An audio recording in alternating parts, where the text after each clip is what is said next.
It's a compound sentence. All right, well, how do you know it's a compound sentence, Evan? There's a comma and an and. There's a comma and an and. Well, you went straight to it. You didn't even let us observe the rest. Good job. Comma and an and, right? Now, great job. But in addition to the comma and the and, what else do you need to make sure you have for it to be a compound sentence, Edgar? Two complete sentences. Two complete sentences. So if I said, you never go out, is that a complete sentence? What do you need to have in a complete sentence? Subject. And the what more? So Action. subject is the noun, right? Person, place, or thing. And a verb, so an action. So you never, right? And then this is such a fine opportunity. What's our subject over here? This. This. And our verb? Opportunity. Fine. Is. Is a helping verb. Um, It's a verb. But it is a complete sentence. So you never go out, if I told you that by itself, would it make sense? Yes. Yes, it would make sense. If I said this is such a fine opportunity, would it make sense? Yes. Yes. So you've got two complete sentences, you've got a comma and a fanboy, so you have a compound sentence. Great job, you guys are good. So, since there wasn't a lot to discuss, since you guys got it right away, I'm going to give you the structures for compound sentences. So there's two types of compound sentences. The first one, and you're writing this down underneath wherever you wrote your notes. The first type of compound sentence, you have a complete sentence, then a comma fanboy, and then a complete sentence. So for example, grab my marker here.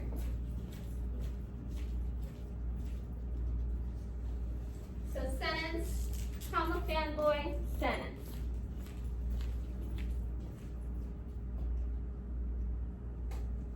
My dog loves the park, And. comma, and he loves to run.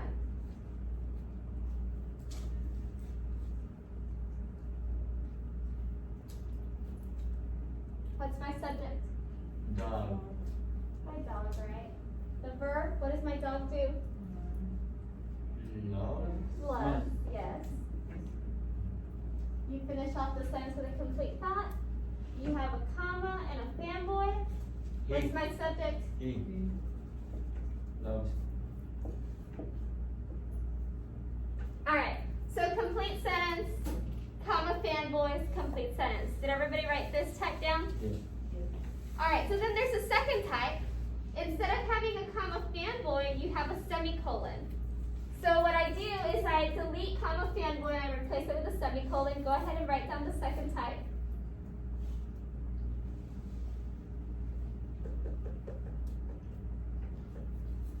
And this sentence, now I'm going to write it like this. My dog loves the park. I'm going to take away this comma fanboy and I'm going to do a semicolon.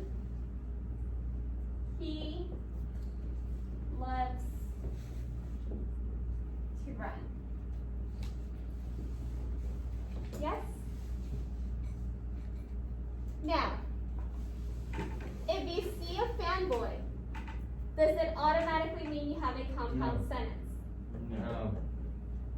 Okay, if I said,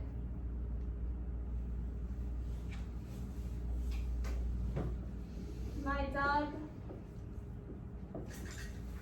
loves the park And loves to run. and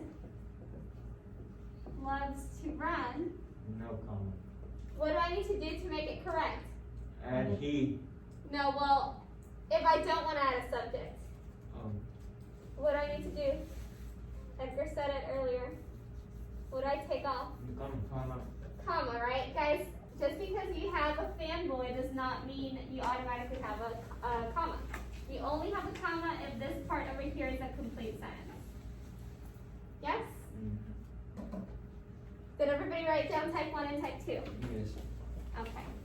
Are we all experts at compound sentences? No. You guys are pretty good though. But we'll keep practicing. This is not the first time we'll do combo, the only time we'll do combo sentences. We'll continue doing it. Any questions before I move on? No. Alright, so go ahead and draw a line under your notes section. We're going to talk about a couple of literary devices.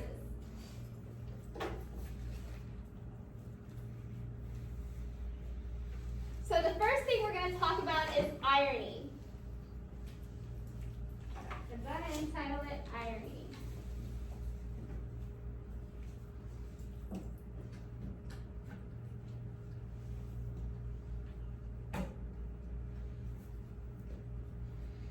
Who wants to tell me what they think irony is?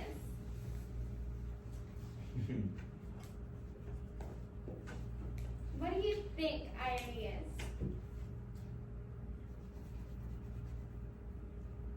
Alright, raise your hand if you've ever said, oh, that's so ironic. Okay, in what way did you use it? I use it a lot, so I can't give a specific Okay. example. Okay, so let me tell you, there's actually several types of irony. But the one we're talking about is situational irony. So there's verbal irony and dramatic irony. We won't get into those today. But situational irony is when what happens is the opposite of what you expect to happen. So go ahead and write down that definition. So if you have an expectation and the opposite of that expectation happens, then you have situational irony.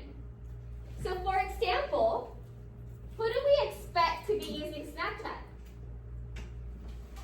Teenagers. Teenagers, right? So when an old lady is using Snapchat, it's ironic. Or you typically expect a dog to chase a cat. So if a cat is chasing the dog, irony. So when what actually happens is the opposite of what is expected. That is situational irony.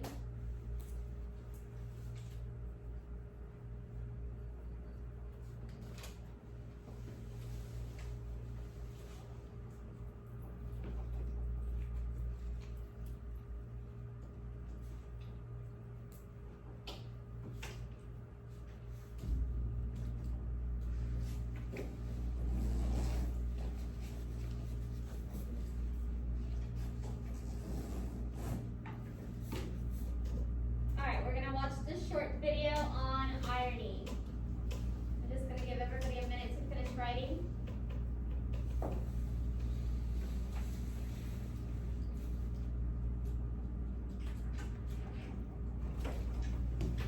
All set, Aubrey? Yes, ma'am. Alright, so irony. Here we go.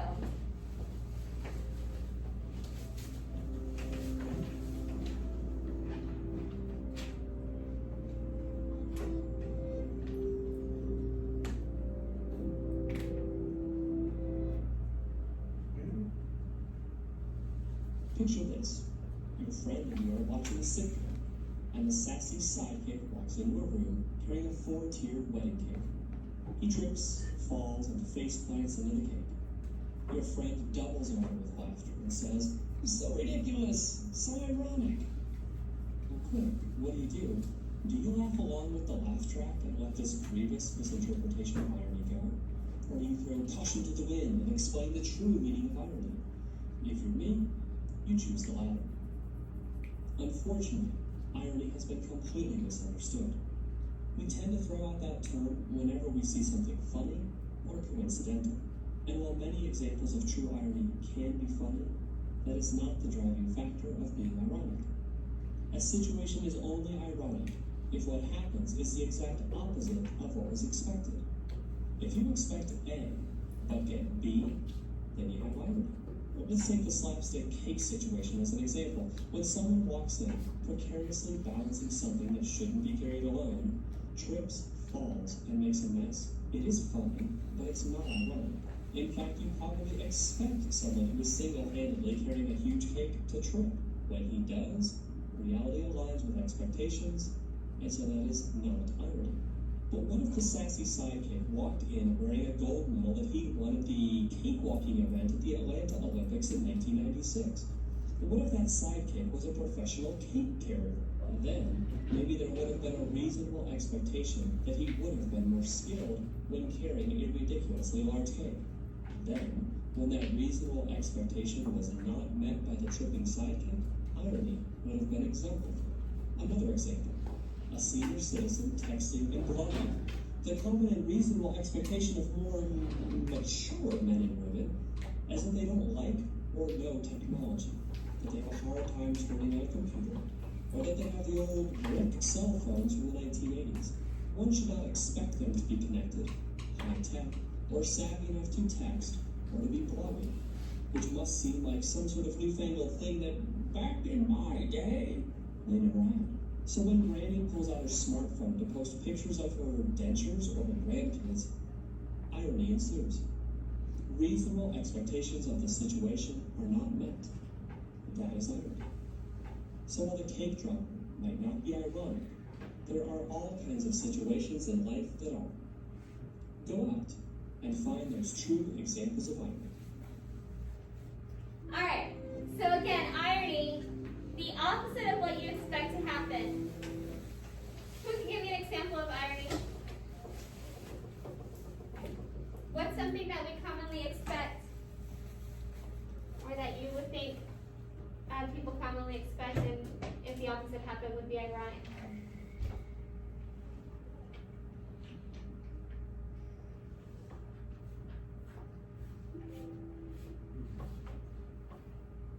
I always hear students tell me, you don't expect fish to drown. So when a fish drowns, it's ironic, right? Or you don't expect like a fire station to be on fire, right? So irony. Yes?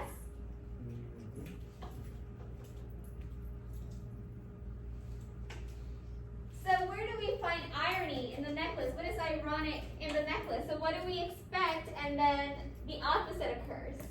Can anybody think of anything? Pricing of the necklace. The pricing or the necklace and the necklace being fake, right? Yeah, so we expect this necklace that the entire story revolved around and that these people spent 10 years of their life in debt paying back to be real, and then it was what? It was a thing. It was fake all along, so ironic, right? What about with Madame Lizelle? What is ironic in her situation? What is everything that she wants is what? Nothing that she what? That she has, right? You would expect her to be content with what she has, right? Like she has what she wants, but literally nothing that she wants is what she has. Like it's a complete opposite, right? So irony.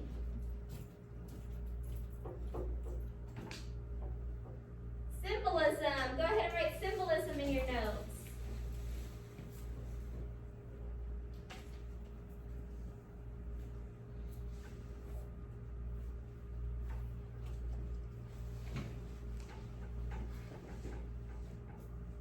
Symbolism.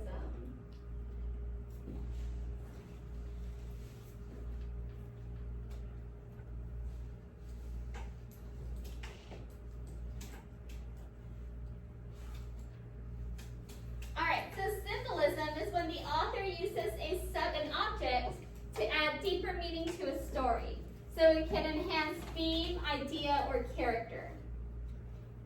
So when the author uses an object to add deeper meaning to a story, it can enhance a theme, idea, or character.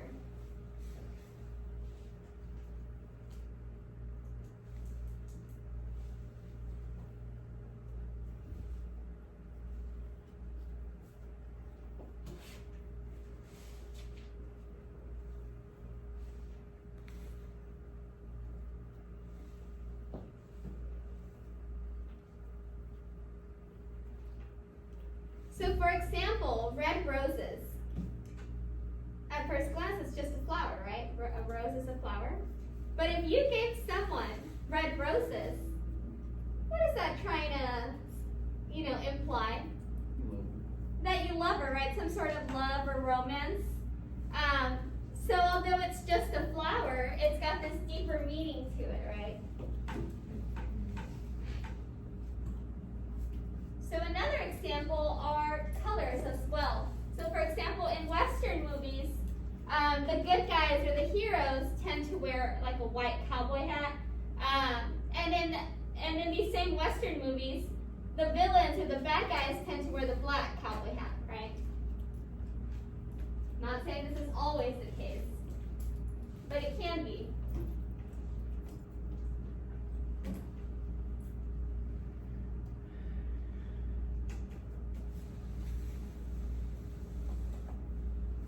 Is there something that symbolizes something in the necklace that has a deeper meaning?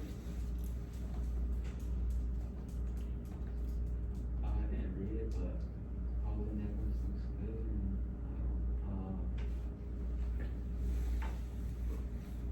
And, never mind. Well, you're on the right track, though. So, what symbolizes something in the story? Necklace. The necklace, right? The necklace is the symbol. Now, what does the necklace symbolize or represent? Wealth, right? Everything that Mademoiselle wants. That is, it's more than just a necklace. It symbolizes literally the entire life that she dreams of, right?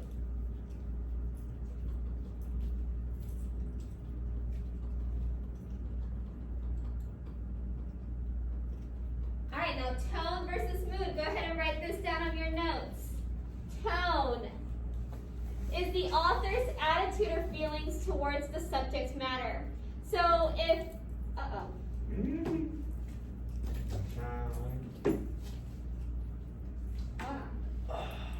Fingers crossed it comes back on. I got it.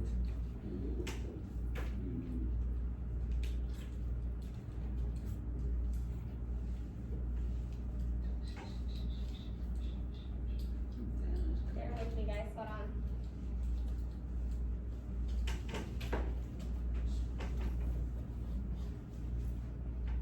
Okay. Woo. All right.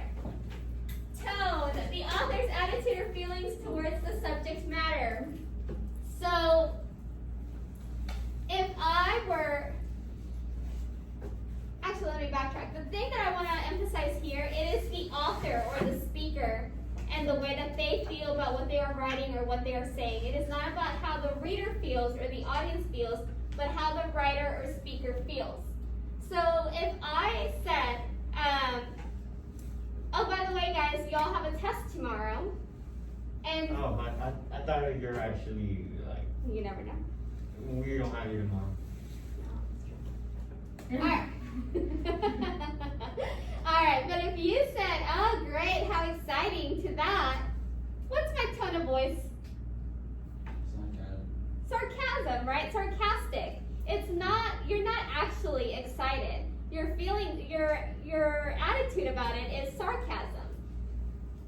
Or if I said tomorrow we have a free day and you guys don't have to do anything all day, and you're like, oh my god, this is great, what's your tone? Huh? Happy, excited, right? Eager, pleased, right?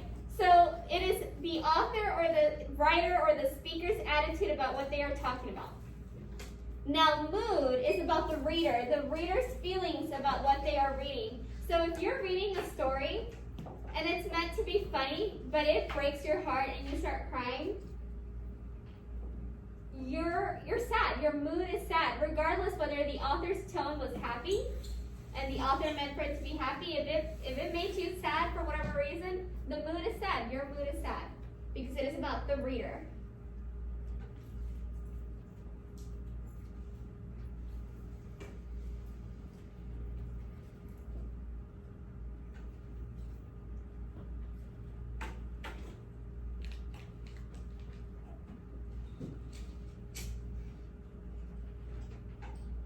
Any questions between about tone and mood?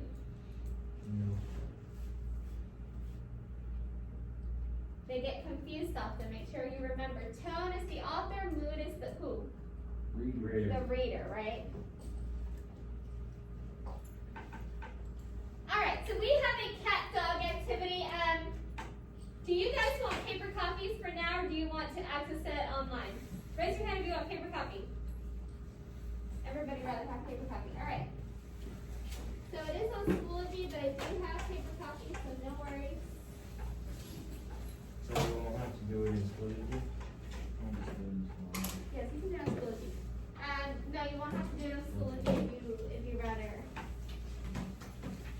do paper copy.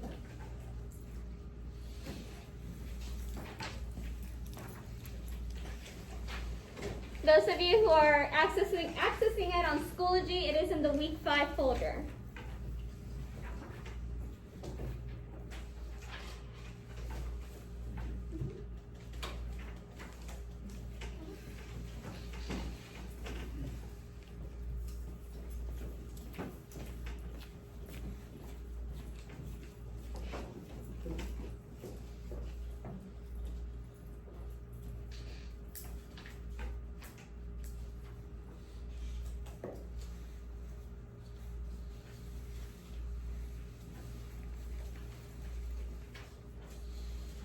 So don't start on it yet, we're gonna do it together.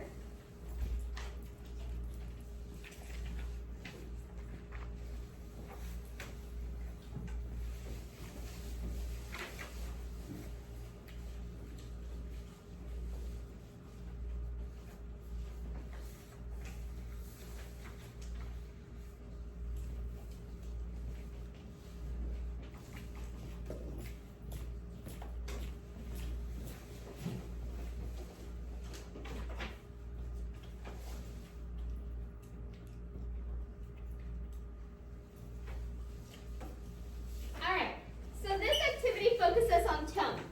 So the first thing that we're going to do is you have 5 vocabulary words that you're going to have to look up the definitions for, okay? After you look up the definitions, we are going to read the excerpts. We have a diary excerpt from a dog and a diary excerpt from a cat, okay?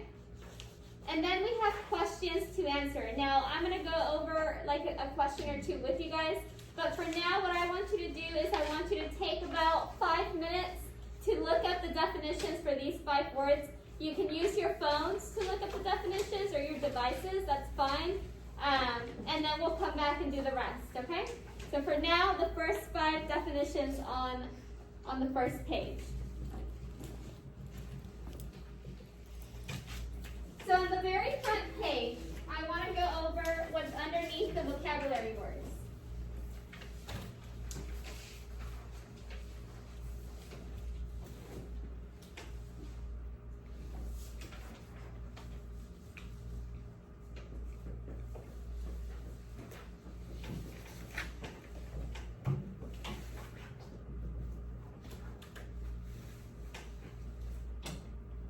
So when we describe tone, we can describe it with a single adjective. So we use one word. We can describe it like, here you have some examples: ironic, hopeful, hysterical, insistent. But on that yellow handout that I gave you, and if you're on the computer, it's attached to the assignment. It says new tone words. You have a whole list of tone words. It looks like this. It's online as well, but you guys have a copy.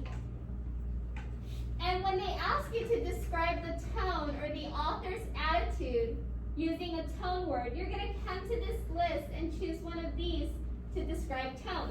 So when you go to question 2, for example, that it says describe the tone with a single adjective, that means you're only going to choose one of these to describe the dog's tone and the cat's tone. Yes? But then you have the one that says with an adjective conjunction adjective. So over here on the front page, you have some examples. You have callous and reckless, petulant and critical, detached but hopeful. Now, here's how those work. You're choosing 2 different tone words that are different, but they still apply and are still applicable to the author's tone. So for example, let's say you were really excited about coming to school, right? Because we all were, right? Yes, I hope so. Especially my class. All right, we were all really excited to come to my class. But you were also a little worried because, you know, COVID and precautions and all that stuff, right? So your tone when you're talking about how excited you are getting ready to go to school and Miss Flores' class is so much fun, your tone may be excited but worried, right? Two different types of tone words, but yet still applicable. Or you may have gotten into a fight with your best friend, and you're really mad at them, and you're not talking to them, so you're angry, right? But you're also sad because it's your best friend, and you're always with them. So your tone may be sad and angry, right? It's okay to feel both two different things, yes? So when it tells you to describe the cat's attitude with two different tone words, or the dog's attitude with two different tone words, you're looking for two different ones to describe it, but that it still apply, okay? You're not going to say that the cat is happy just because you're trying to throw in a tone word when he's obviously not, right? Does that make sense? Any questions about what you have to do on this last page? So remember, you've got your tone words to help you with these. And if you're online, it's also in Schoology. Any questions? All right, I'm going to explain the other handout. So you've got another one. Go back to your notes.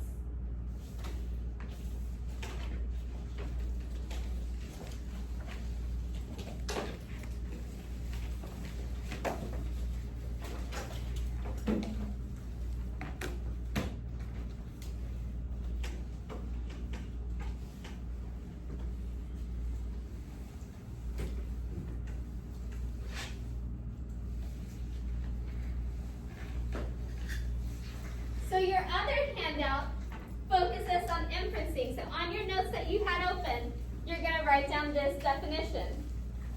Inferencing is a conclusion you have reached based on evidence. In simpler terms,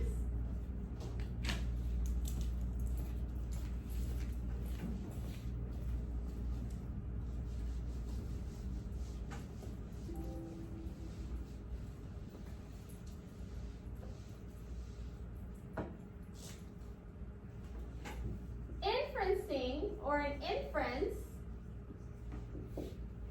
occurs when you use text evidence or simply any type of evidence plus your background knowledge, what you already know.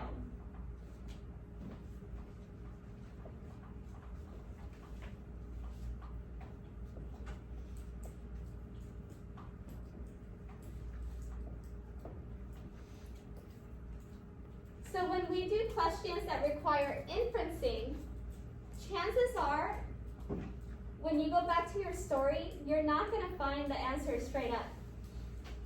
Okay? It's going to take some like interpretation for you to get the answer.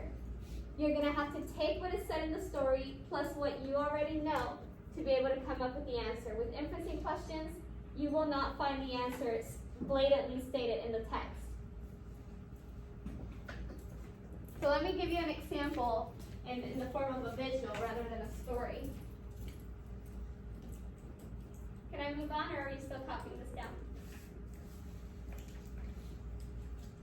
So for example, let's look at this picture. First of all, what do we see? He's cold. Okay, Hank. How do you know he's cold? He's shivering. He's shivering, right? So we're taking what we're seeing, he's shivering. And then what do we know about when people shiver? It's cold. He's cold. Does it say anywhere that he's cold? No. But we can see, right? We can see the evidence. He's cold. He's shaking. We can see the evidence is clothing. And then we also know that when people act that way, it's because they're cold. Right? So nowhere on there does it say he's cold, but we take what we see and we take what we know and we make that assumption. Yes? Same thing with stories. I'm gonna pass out the handout so I can walk you through it.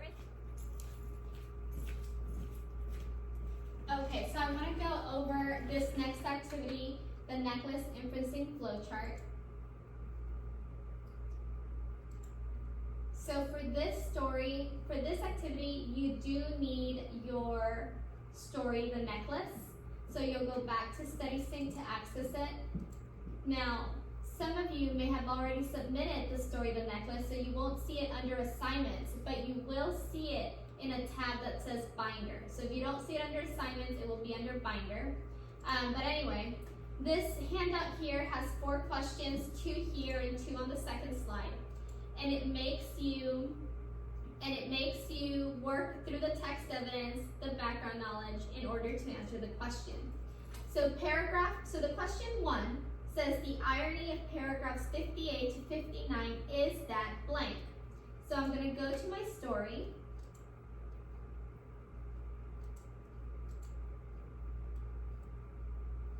Now you click this numbers icon here and it'll number the paragraphs for you. I'm going to go down to 58 and 59. And it says, it took them to their dwelling in the Rue de Martyr, and sadly they mounted the stairs to their flat. All was ended for her. As to him, he reflected that he must be at the ministry at 10 o'clock that morning. She removed her wraps before the glass so as to see herself once more in all her glory. But suddenly she uttered a cry. She no longer had the necklace around her neck.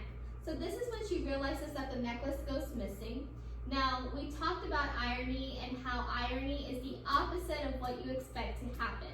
We did not expect her to lose her necklace. It is not hers, it is very expensive, so the fact that she lost it is ironic because it is not something that we expect. So when I go back to my handout, I'm going to use the line, she no longer had the necklace around her neck. That is my text evidence. My background knowledge, so my knowledge that I already know, is that people usually take really good care of things that do not belong to them. My answer is going to be in a complete sentence. The irony in this paragraph is that Mademoiselle lost the necklace instead of taking really good care of it. So I got my text evidence from the story, my own background knowledge to come up with my answer. You're doing the exact same thing with these 3, with the remaining 3 questions.